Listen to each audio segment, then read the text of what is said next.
இந்தியாவில் இப்போ நம்ம யூஸ் பண்ணிட்டு இருக்க பேப்பர் கரன்சி நோட்ஸ் வந்து சீக்கிரமாக பிளாஸ்டிக் கரன்சி நோட்ஸாக மாறப்போது. இப்போ அது ஆர்பிஐயில் டிஸ்கஷனில் இருக்குது.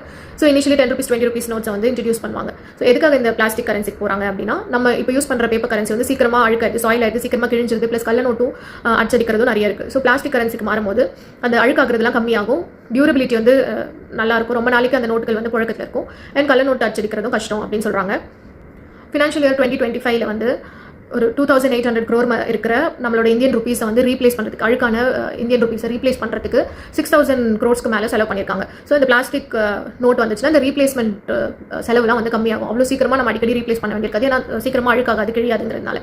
ஸோ பாலிமர் நோட்ஸ் தான் இன்ட்ரடியூஸ் பண்ண போகிறாங்க. அது வந்து பிளாஸ்டிக் பேஸ்டு பாலிமர் நோட்ஸ், நம்ம கிரெடிட் கார்டு டெபிட் கார்டு மாதிரி ஹார்டான பிளாஸ்டிக்காக இல்லாமல் ஃப்ளெக்சிபிள் அண்ட் டியூரபிள் பிளாஸ்டிக்காக இன்ட்ரடியூஸ் பண்ண போகிறாங்க. So already Canada, UK, New Zealand, Singapore இந்த மாதிரி கண்ட்ரீஸில் இந்த polymer plastic currency notes use பண்ணுறாங்க. இப்போ ரீசெண்டாக ஒமான் கூட அவங்களோட பாலிமர் கரன்சியை இன்ட்ரடியூஸ் பண்ணியிருக்காங்க. யூஸ்ஃபுல் இன்ஃபர்மேஷன்ஸ் தெரிஞ்சுக்க follow my page. Thank you, by.